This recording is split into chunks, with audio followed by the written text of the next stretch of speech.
journée mondiale du diabète où on organise des activités de dépistage pour le diabète, l'hypertension artérielle et aussi le cholestérol qu'on appelle la dyslipidémie. En tout cas, c'est une réussite carrément parce qu'avec l'appui de Dr Kamara, qui est le directeur régional de la santé, actuellement, qui est en appui carrément, qui a fait que cette journée a réussi carrément.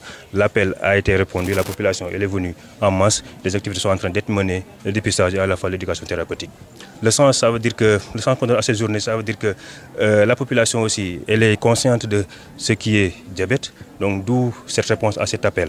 Donc on se dit que nous actuellement aussi, on a un rôle à jouer, un rôle de modérateur, un rôle de sensibilisateur et aussi un rôle de soutien par rapport à ces populations qui souffrent de ces maladies. Et là, on a carrément des malades diabétiques, des malades hypertendus, aussi des malades qui ont des taux de cholestérol qui ne le connaissaient pas ou bien qui le savaient déjà. Effectivement, le diabète ne laisse aucune tranche d'âge, comme on le dit tout le temps. Comment dire, du nouveau-né à la personne âgée, le diabète touche cette population.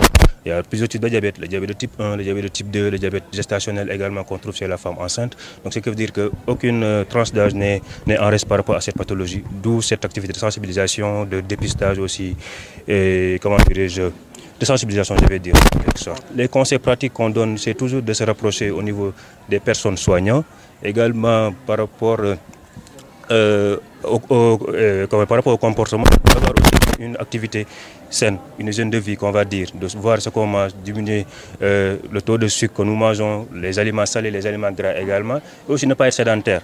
Il faut toujours bouger. Si on peut courir, on court. Si on peut marcher, on marche. Si on peut aussi aller à la salle de sport, on y va. Parce que c'est ça qui permet que l'organisme puisse faire face à certaines agressions, dont le diabète. Le thème de cette année que le ministère a sorti cette année, c'est éduquer pour protéger l'avenir. Donc ça veut dire qu'il faut sensibiliser les personnes pour pouvoir prévenir ces maladies-là avant que ça ne s'installe.